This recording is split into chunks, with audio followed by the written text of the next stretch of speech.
Marcus Wellington II lived in a massive white mansion that sat on top of a hill in Greenwich, Connecticut.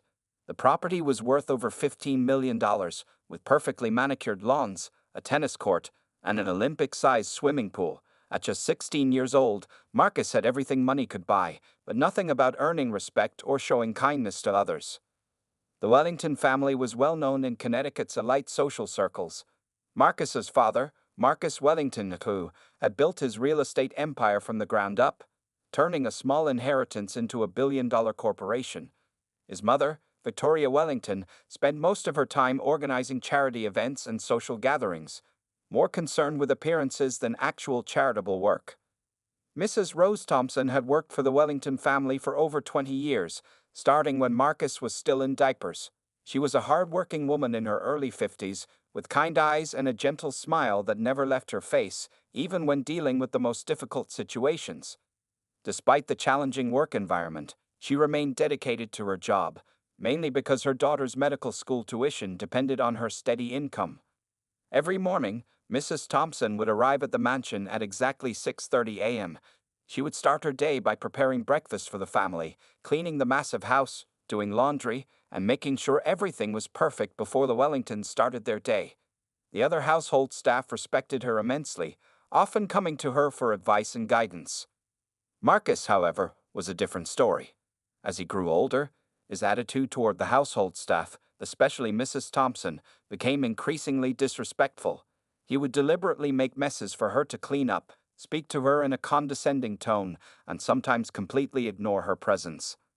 On this particular Monday morning in September, the mansion was buzzing with excitement. It was Marcus's 16th birthday, and his parents had organized an extravagant party for the evening. The guest list included the children of Connecticut's wealthiest families, local politicians, and even a few minor celebrities. Mrs. Thompson had been working since dawn to prepare for the celebration. She had coordinated with the party planners, caterers, and decorators, ensuring everything would be perfect for the spoiled teenager's special day. Despite Marcus's poor treatment of her, she still wanted him to have a wonderful birthday, just as she had wished for him every year since he was a baby. During the party, Marcus received numerous expensive gifts from guests trying to impress the Wellington family. However, the most significant present came from his parents, a limited edition Patek Philippe watch worth over $100,000. Marcus's eyes lit up when he opened the elegant blue box, and he immediately put the watch on his wrist, showing it off to everyone at the party. "This is the best gift ever," he exclaimed, admiring how the diamond-studded timepiece sparkled under the crystal chandelier lights. Mrs. Thompson watched from the kitchen doorway, remembering a time when a much younger Marcus would get just as excited about the small toys she would give him on his birthdays. Those days were long gone now. Throughout the evening, Marcus paraded around the mansion with his new watch, making sure everyone noticed it. Mrs. Thompson overheard him bragging to his friends about how rare and expensive it was. She couldn't help but shake her head, knowing that such materialistic behavior would only feed his already inflated ego. As the party wound down and guests began to leave, Mrs. Thompson started her usual cleanup routine. While gathering empty glasses from Marcus's bedroom, where some teenagers had gathered earlier, she noticed the birthday boy carelessly toss his new watch on his desk before heading to the bathroom to get ready for bed. "You should put that in your safe, Marcus," she suggested kindly. "It's too valuable to leave out in the open."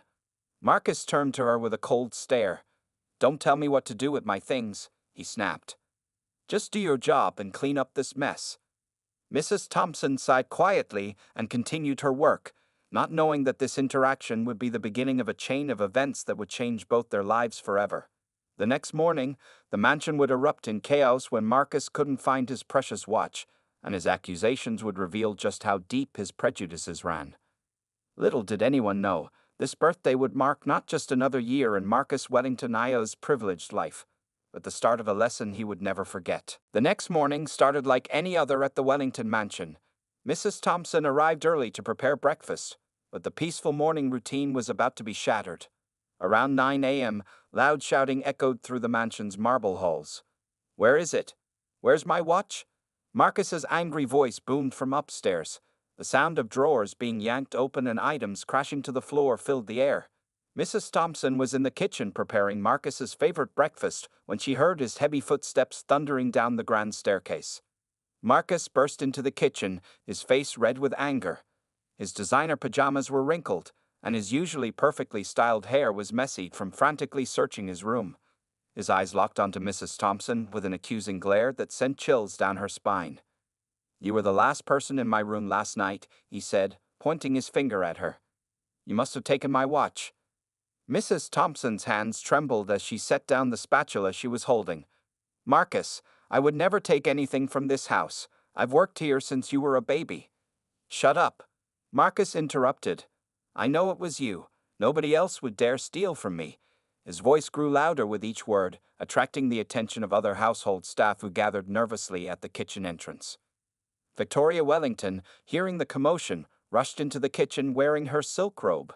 "What's going on here?" she demanded, looking between her son and the housekeeper.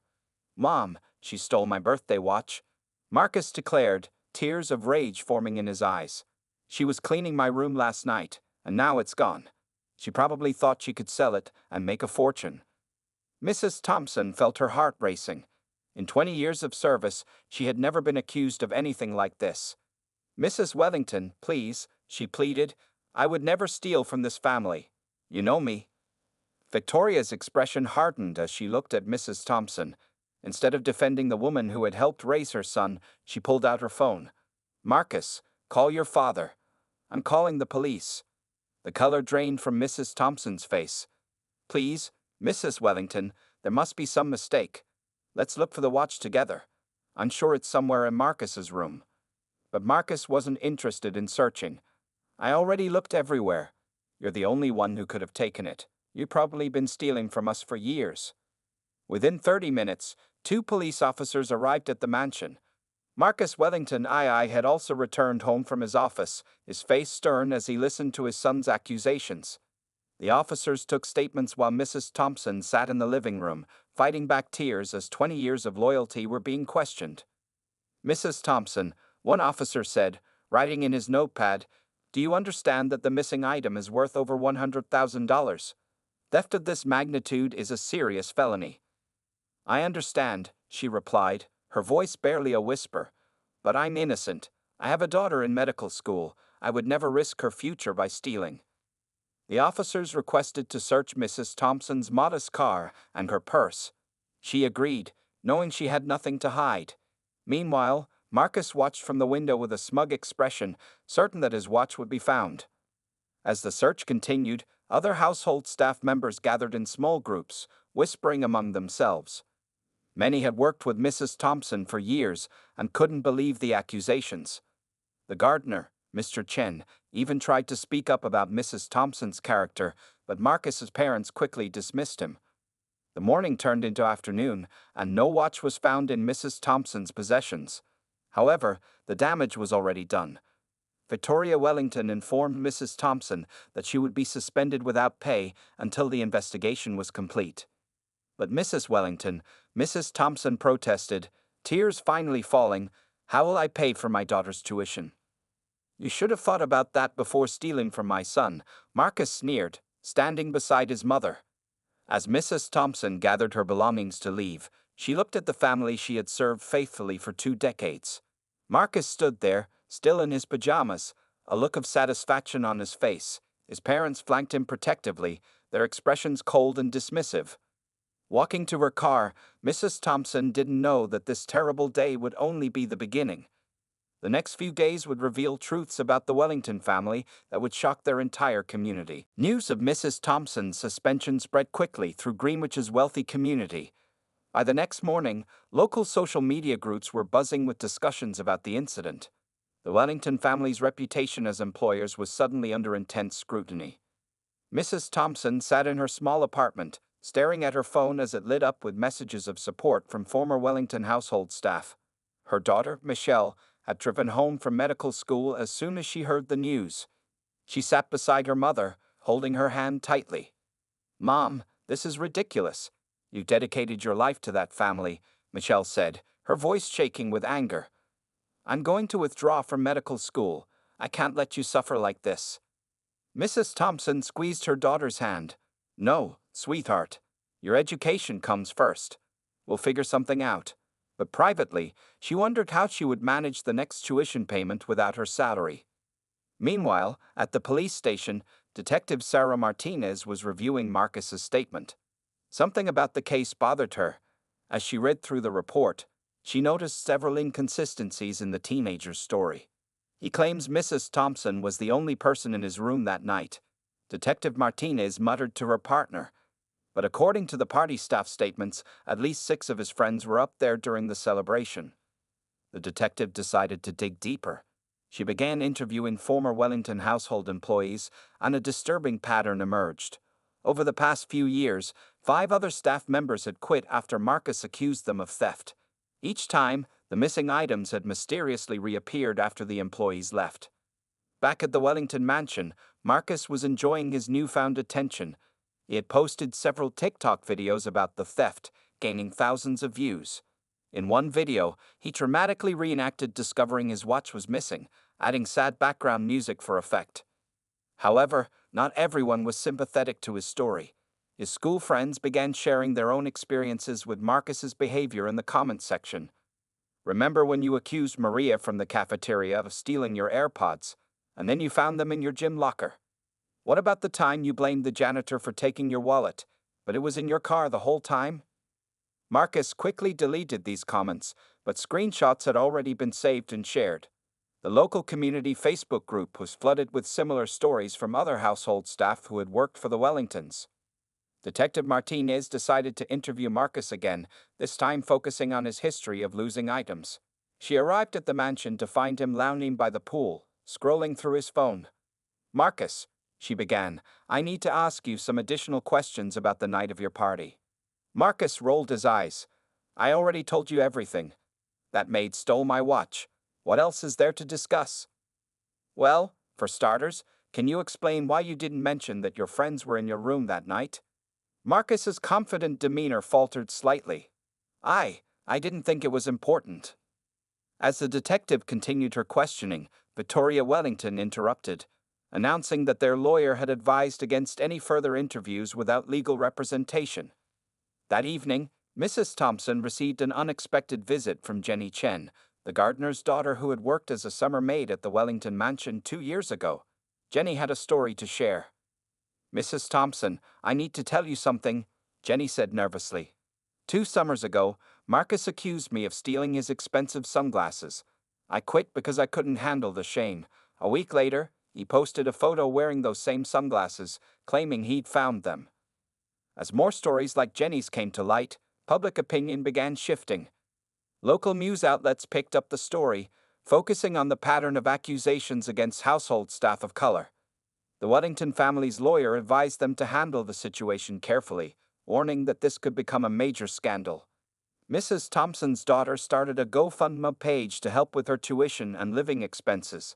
To the Wellington family's surprise, it quickly went viral, with many wealthy Greenwich residents contributing and sharing their own stories about Marcus's behavior. The investigation was far from over, but one thing was becoming clear. This case was about much more than a missing watch.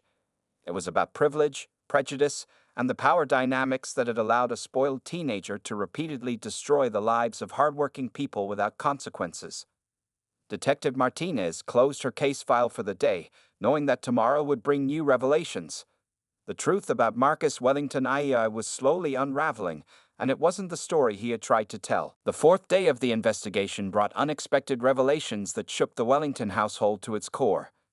Detective Martinez had spent the previous evening reviewing security camera footage from the mansion, a detail Marcus hadn't known existed when making his accusations.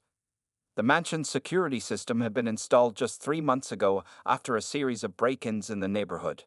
Hidden cameras covered most areas of the house, including the hallway outside Marcus's bedroom. When the security company delivered the footage, what it revealed was shocking. The video showed Marcus entering his room after the party, clearly intoxicated, something he had denied to both his parents and the police. He was wearing the watch. More importantly, the footage showed him leaving for basketball practice the next morning with his gym bag, the watch still clearly visible on his wrist. While reviewing the tapes at the police station, Detective Martinez received an interesting call. It was from Marcus's basketball coach, Tom Wilson. Detective. Coach Wilson said, his voice serious, "I've been seeing the news about Mrs. Thompson. There's something you should know. Marcus was wearing that watch at practice the morning before he reported it missing. I specifically asked him to remove it before playing." Meanwhile, Marcus's social media nightmare was getting worse. His former nanny, Maria Gonzalez, had posted a lengthy Facebook post detailing her experience with the Wellington family 3 years ago. "I was fired because Marcus claimed I stole his father's cufflinks. They were found in his own drawer 2 weeks later, but no one ever apologized to me. This boy has a pattern of targeting household staff of color, and it's time someone spoke up." The post had gone viral, with thousands of shares and comments. Local news stations were now parked outside the Wellington mansion, hoping to get a statement from the family. Inside the mansion, Marcus's parents were finally beginning to question their son's story. Victoria Wellington sat in their massive living room, scrolling through the countless social media posts about her son's past behavior. "Marcus," she called out, her voice trembling, "we need to talk about these other incidents." Marcus slouched into the room, his usual confident demeanor slightly shaken by the growing scandal. "They're all lying," he muttered, but his voice lacked conviction. "6 accusations in 3 years, Marcus, all against staff members of color, all items mysteriously reappearing after they left. How did we not see this pattern?" His father's voice was heavy with disappointment. Before Marcus could respond, Detective Martinez arrived with the security footage. The Wellingtons watched in stunned silence as the video clearly showed their son with the watch after he claimed it was stolen. "Would you like to explain this, Marcus?" Detective Martinez asked, posing the footage on a clear image of him wearing the watch at basketball practice. Marcus's face went pale. His carefully constructed story was crumbling. I forgot I wore it to practice," he stammered. Victoria Wellington pressed her hands to her face, fighting back tears. "Do you realize what you've done? Mrs. Thompson's daughter might have to leave medical school because of your lies." The truth hit Marcus like a physical blow. For the first time, he seemed to understand the real consequences of his actions. The family's lawyer, present for the interview, suggested immediate action to minimize the damage. Outside the mansion, Mrs. Thompson's story had become a symbol of systemic prejudice in wealthy communities. The GoFundMe for her daughter's tuition had reached over $200,000, with donations coming in from across the country. Detective Martinez concluded her interview with Marcus and prepared to leave the mansion. "We'll need to make a formal statement clearing Mrs. Thompson of all accusations," she informed the family. "And Marcus, making false police reports is a serious offense." As the detective walked to her car, she received another call. It was from the basketball team's equipment manager. The watch had been found in Marcus's gym bag, exactly where Coach Wilson had suspected it might be. The Wellington family's perfect facade had finally cracked, revealing the ugly truth beneath. Their son's prejudices, which they had ignored or dismissed for years, had finally caught up with them. Now they faced not just legal consequences, but also the harsh judgment of their community. As the day ended, Marcus sat alone in his room, his phone buzzing constantly with notifications from people sharing their own stories about his past behavior. The watch that had started this whole scandal lay on his desk, no longer a symbol of luxury and privilege, but a reminder of how quickly one's actions can unravel a lifetime of privilege and protection. The discovery of the watch in Marcus's gym bag sent shockwaves through Greenwich's elite community.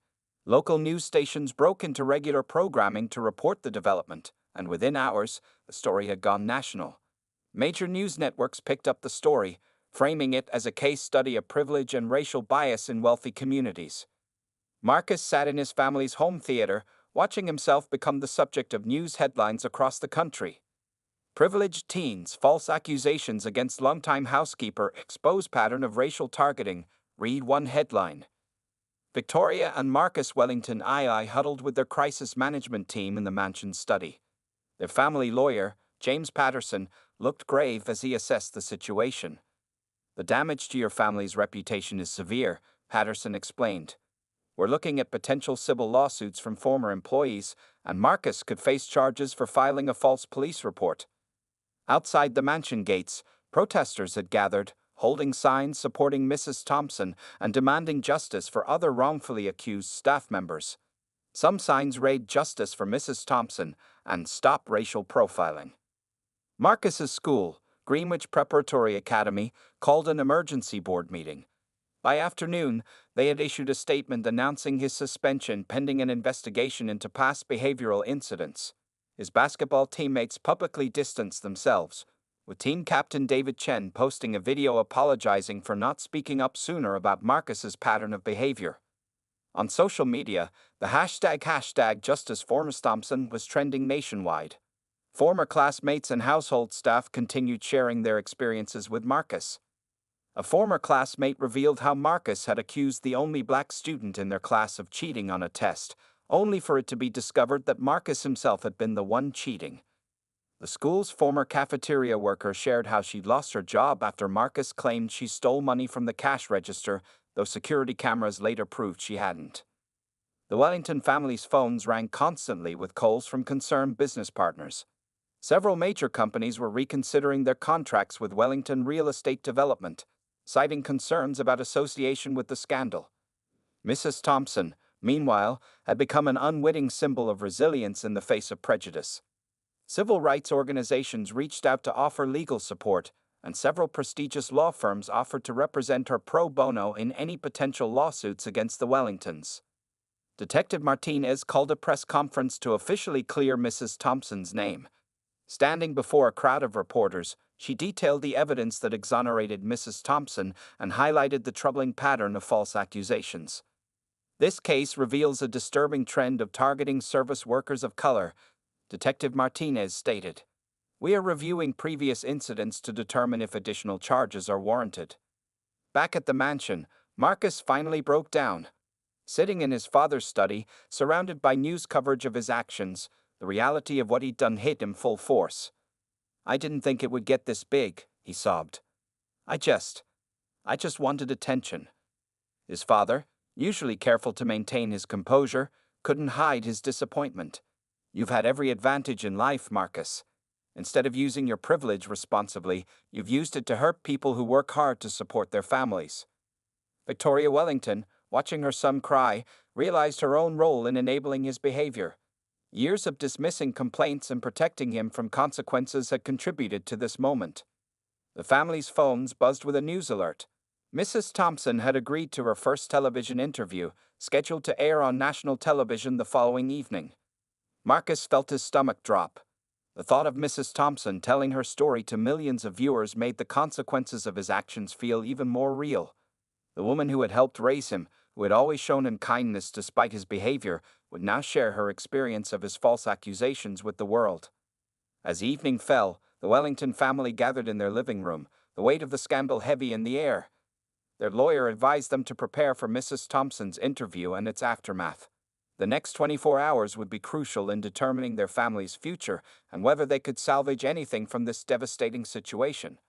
Outside, the protesters' chants grew louder as news trucks lined the street, their cameras focused on the mansion that had become a symbol of privilege gone wrong. The story was far from over, and the next day would bring even more revelations that would change the Wellingtons' lives forever. The morning of Mrs. Thompson's scheduled television interview began with an unexpected turn of events. Marcus, who hadn't slept all night, was going through his gym bag for the 100th time, staring at the watch that had caused so much trouble, when something caught his eye. His phone's camera roll was still open from the night of his birthday party. As he scrolled through the photos, his hands began to shake. There, in a series of selfies he'd taken during basketball practice, he clearly saw himself wearing the watch. The timestamps on the photos matched perfectly with Coach Wilson's statement. Further scrolling revealed a video he'd completely forgotten about, one where he was specifically removing the watch before practice and placing it in his gym bag. "Oh God," he whispered, his voice trembling. The full weight of his actions crashed down on him. Not only had he falsely accused Mrs. Thompson, but he had actual evidence of his own lies stored in his phone the entire time.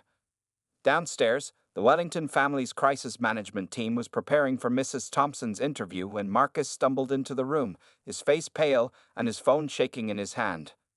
"I found more proof," he said, his voice barely audible. "I recorded myself putting the watch in my gym bag." The room fell silent. His father, who had been on the phone with their lawyers, slowly put down his phone. His mother, who hadn't eaten or slept properly since the scandal broke, looked like she might faint. James Patterson, their lawyer, immediately reviewed the footage. "This changes everything," he said grimly. "We need to get ahead of this before the interview airs." Meanwhile, at the local news studio, Mrs. Thompson was preparing for her interview. She sat in the makeup chair, looking elegant but tired in a simple blue dress. Her daughter Mikkel sat nearby, holding her mother's hand for support. Just as the production team was doing final sound checks, breaking news alerts began flooding everyone's phones. Marcus Wellington II had posted a new video on social media, but this time, it wasn't an accusation, it was a confession. In the video, a visibly distraught Marcus spoke directly to the camera. "I need to tell the truth. I found evidence that proves I lied about Mrs. Thompson stealing my watch. I knew where it was the whole time. I accused her because I wanted attention, and because I've been prejudiced against people of color who work for my family. I'm sharing the actual footage of me putting the watch in my gym bag, and I want everyone to see the truth." The video continued with the damning evidence from his phone, followed by a tearful apology to Mrs. Thompson and all the other staff members he had falsely accused over the years. The news studio erupted in activity. Producers rushed to update their interview questions, while Mrs. Thompson watched Marcus's confession on a nearby monitor, tears streaming down her face. "Mom," Michelle said softly, "do you want to cancel the interview?" Mrs. Thompson shook her head. "No, there's still more to this story that needs to be told." Back at the Wellington mansion, Marcus's confession video was going viral. His previous supporters were now flooding his social media with messages of disgust and disappointment. His private school announced that his suspension would be extended through the rest of the semester, requiring him to complete an extensive diversity and sensitivity training program before being considered for readmission. Detective Martinez received the new evidence and immediately began preparing an updated police report. While Marcus's age might protect him from serious criminal charges, the false police report would still have consequences. The Wellington parents, watching their son's confession spread across the internet, finally realized the full extent of their failure as parents. They had created an environment where their son felt entitled to destroy someone's life for attention. "We need to make this right," Marcus Wellington II said firmly. "Not just with Mrs. Thompson, but with everyone our family has hurt." As the hour of Mrs. Thompson's interview approached, the Wellingtons received word that she had agreed to meet with them immediately after the broadcast. Despite Marcus's confession, she still planned to tell her story, not just about the watch incident, but about years of systematic discrimination she had witnessed and experienced. The family gathered in their living room, preparing to watch the interview that would fully expose their privileged world to public scrutiny. Marcus sat between his parents, the weight of his actions visible in his slumped shoulders and red eyes. The television screen flickered to life, and Mrs. Thompson's face appeared. Her first words would start a conversation that would change not just the Wellingtons, but their entire community's understanding of privilege and prejudice. Mrs. Thompson's television interview became one of the most watched segments in the network's history. Sitting poised and dignified, she shared not just the story of the watch incident, but 20 years of observations about privilege, prejudice, and power in wealthy households. "I'm not here for revenge," she began, her voice steady and clear. "I'm here because this story is bigger than a missing watch. It's about how we raise our children to treat others, and how privilege without responsibility can harm everyone." The Wellington family watched from their living room as Mrs. Thompson described years of subtle discrimination, not just from Marcus, but from an entire system that treated household staff as invisible. She spoke about other workers who had left silently after false accusations, too afraid to fight back against wealthy employers. Every time Marcus falsely accused someone, they would disappear quietly, she explained. Their stories were buried under settlement agreements and fear. "I decided to speak up because this cycle needs to end." As the interview continued, Marcus's father received an urgent call from his company's board of directors. Several major clients had withdrawn their contracts, and the company's stock was plummeting. The family's reputation, built over generations, was crumbling in real time. Following the interview, Mrs. Thompson arrived at the Wellington mansion as agreed. The protesters outside fell silent as they watched her car pass through the gates. Inside, the Wellingtons waited in their living room, the atmosphere heavy with tension. Marcus, who had been crying throughout the interview, stood up when Mrs. Thompson entered. Before anyone could speak, he walked over to her and fell to his knees. "I'm sorry," he sobbed, all this practice privilege stripped away. "I'm so sorry for everything." Mrs. Thompson looked down at the boy she had watched grow up, her expression a mixture of sadness and compassion. "Stand up, Marcus," she said gently. "Kneeling won't solve this. We need real change." The Wellingtons and Mrs. Thompson talked for hours. Victoria Wellington finally admitted how she had ignored signs of her son's prejudiced behavior. Marcus Wellington I acknowledged how his focus on wealth and status had corrupted his son's values. "We want to make this right," Marcus's father said, "not just with you, but with everyone affected by our family's behavior." Together, they developed a plan. The Wellingtons would establish a foundation to support education for children of household staff across the country. They would create a legal fund to help domestic workers fight workplace discrimination. Marcus would undergo intensive therapy and participate in community service programs. Mrs. Thompson had her own conditions. "I want a formal apology to every staff member Marcus falsely accused. I want the Wellington Corporation to implement mandatory diversity and sensitivity training. And I want Marcus to work regular shifts helping the household staff, not as punishment, but to learn the value of their work." The Wellingtons agreed to everything.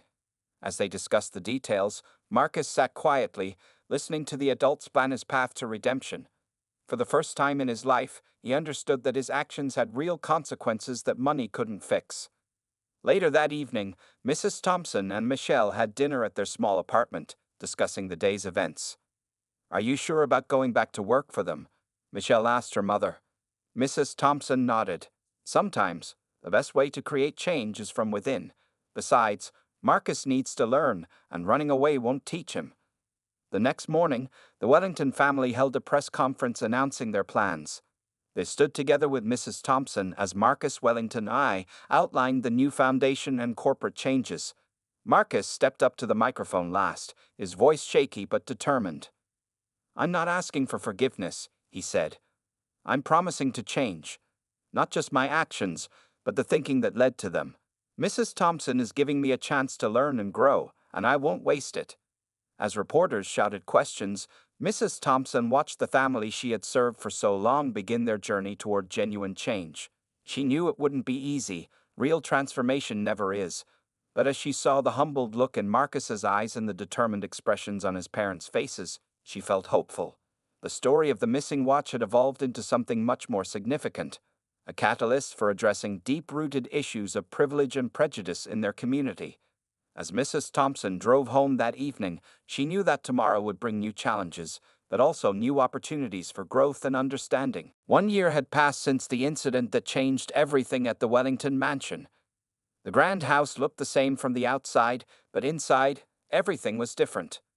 Marcus Wellington I, now 17, woke up at 5:30 a.m. every morning to help the household staff prepare for the day.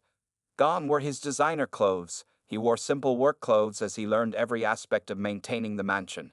His previously manicured hands had grown callous from actual work, and his once arrogant expression had been replaced by a humble smile. Mrs. Thompson watched his transformation with quiet satisfaction. She had kept her promise to return to work, but now as the head of household operations with a significant pay raise and benefits package. Under her guidance, the mansion had become a model workplace for domestic staff. The Wellington Foundation for Domestic Workers' Rights, established in the wake of the scandal, had already helped hundreds of household employees across the country. They provided legal assistance, educational scholarships, and support for workers facing discrimination. Marcus spent his weekends working at the Foundation's office, listening to stories from other domestic workers and learning from their experiences. At Greenwich Preparatory Academy, where Marcus had returned after completing his suspension and sensitivity training, things were different too. He no longer sat with the wealthy clique that had encouraged his worst behavior. Instead, he had started a student organization focused on addressing privilege and prejudice in their community. Victoria Wellington had undergone her own transformation. She now actively participated in the Foundation's work and had become an advocate for domestic workers' rights. Marcus Wellington II had implemented sweeping changes in his corporation, making it a leader in workplace equality and diversity. On this particular morning, The mansion was buzzing with activity.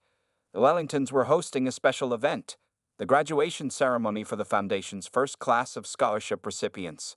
Among them was Michelle, Mrs. Thompson's daughter, who had not only stayed in medical school, but was now graduating at the top of her class. As Marcus helped set up chairs in the garden for the ceremony, he remembered the watch that had started it all. He had donated it to a charity auction, raising funds for the foundation. The memory of his actions still brought him shame, but it also reminded him of how far he had come. During the ceremony, Mrs. Thompson gave a speech that moved everyone to tears. She spoke about transformation, forgiveness, and the power of facing uncomfortable truths. Looking at Marcus in the audience, she said, "Sometimes our greatest mistakes can lead to our greatest growth, if we're brave enough to learn from them." When it was Marcus's turn to speak, he stood at the podium, looking very different from the spoiled teenager of a year ago. "My privilege blinded me," he said. "I hurt people because I never saw them as real people. Thanks to Mrs. Thompson's wisdom and forgiveness, I learned to see not just with my eyes, but with my heart." After the ceremony, as guests mingled in the garden, Detective Martinez, who had been invited as a special guest, approached Marcus. "You know," she said, "in my years on the force, I've seen many wealthy kids get caught doing wrong. Most just pay their way out of trouble. You actually did the work to change." The local news covered the event, but this time the headlines were positive. Wellington Foundation graduates' first class of scholarship recipients, and from scandal to social change. How one family's crisis led to community transformation. Later that evening, as the staff cleaned up from the event, Marcus insisted on helping despite his parents' suggestion that he rest. As he worked alongside the other staff members, they chatted and joked comfortably, something unimaginable a year ago. Mrs. Thompson found him putting away the last of the chairs. "You've come a long way, Marcus," she said softly. "I had a good teacher," he replied, smiling at the woman who had never given up on him, even when he'd been at his worst. As they walked back to the mansion together, Mrs. Thompson reflected on how one terrible incident had led to so much positive change. The watch had never really been lost, but something had been found: understanding, compassion, and a young man's conscience. The sun set over the Wellington mansion, casting long shadows across the perfectly maintained lawn. Inside, the house was filled with the sounds of people working together, talking and laughing, no longer divided by privilege and prejudice, but united in their shared humanity. The story of the Rice's spoiled rich kid had transformed into a story of redemption, proving that even the deepest prejudices could be overcome with courage, guidance, and the willingness to change.